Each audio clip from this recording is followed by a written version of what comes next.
बिस्मिल्लाहिर्रहमानिर्रहीम। अस्सलाम वालेकुम स्टूडेंट। आज हमारा लेक्चर नंबर 60 है, ऑर्गेनिक केमिस्ट्री। लेक्चर में आज हम पढ़ेंगे alkanes and alkyl radical, homologous series पढ़ेंगे। अल्केन्स ऑलरेडी जो मैं अब आपको बता चुका हूँ, सबसे सैचुरेटेड हाइड्रोकार्बन्स होते हैं और जो है इसके मतलब हम पढ़ना शुरू करते हैं अब, क्योंकि हम आगे पढ़ते चले जाएंगे। अल्केन, अल्कीन्स, अल्काइंस, सारे alkyl radicals one by one. तो हम अब शुरू करते हैं अल्केन्स एंड अल्काइल रेडिकल्स।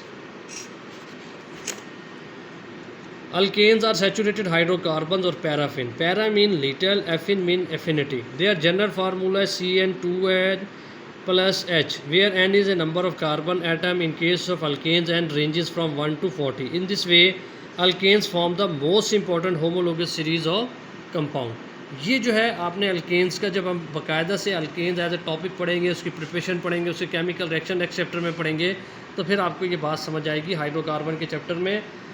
तो अब जो है आपको सिर्फ इतना याद रखना है कि इसका फार्मूला होता है CnH2+2।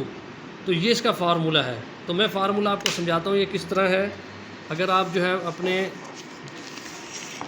एक पेपर देखें, इस पर मैं लिखता हूँ CnH2n+2। हमने कहा C4 है, C4, तो H हो जाएगा 2 × 4 + 2, तो C4H8+2, ये C4H10। आप याद करेंगे ब्यूटेन का फार्मूला था, ब्यूटेन का मॉलिक्यूलर फार्मूला। तो इस तरह जो है ये हम इसको जो है ये होमोलोगस सीरीज़ हम इस तरह इसको देखते चले जाते हैं। ये इसका फार्मूला है और 1 to 40 जो है इसे रेंज करता है अल्केन यानी मीथेन से लेके, और 40 जो है इसकी फिर नंबर आ जाएगा। Organic compound are divided into groups of compound having similar chemical properties. Each group is known as ए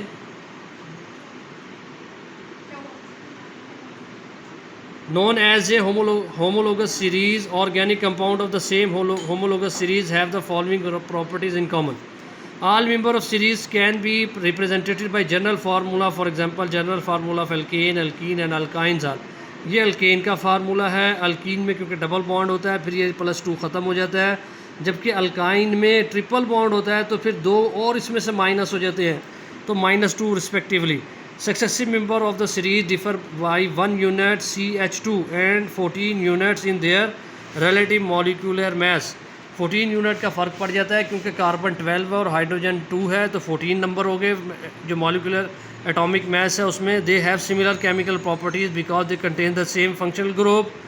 इसके अलावा there is a regular change in their physical properties. The melting and boiling point increase gradually with the increase of molecular mass. जितना molecular masses बढ़ते जाएंगे इतना उसका melting और boiling point बढ़ता जाएगा। They can be prepared by similar general method. इन्हें हम सादा जो है general method से तैयार कर सकते हैं।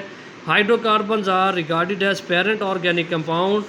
All other compound are considered to be derived from them by substituting one or more hydrogen atom of hydrocarbon by one or more reactive atom और ग्रुप ऑफ एटम। यहाँ तक कि आपका लॉन्ग क्वेश्चन नंबर 5 है sorry book का, और important long question है, इसे आप याद करें।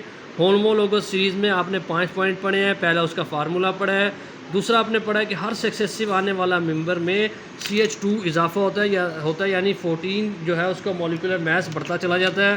फिर आपने कहा कि इनकी प्रॉपर्टीज़ सिमिलर जो है तकरीबन सिमिलर केमिकल प्रॉपर्टीज़ होती हैं क्योंकि इनका जो है फंक्शनल ग्रुप एक होता है, और इसी तरह जो है इनकी जो केमिकल प्रॉपर्टीज़ या फिज़िकल प्रॉपर्टीज़ जो चेंज होती रहती हैं क्योंकि इनका मॉलिक्यूलर मैसेज बढ़ते रहते हैं, और ये जो है आसानी के साथ एक सादे से मेथड से लेबॉर्ट्री में तैयार किए जा सकते हैं। ऑर्गेनिक कंपाउंड को हम पेरेंट कंपाउंड्स भी कहते हैं क्योंकि इन्हीं से सारे और दूसरे ऑर्गेनिक कंपाउंड ड्राइव किए जाते हैं। तो आप इस पर जो है इसे अच्छी तरह याद करें, बहुत इंपॉर्टेंट क्वेश्चन है। अस्सलाम वालेकुम।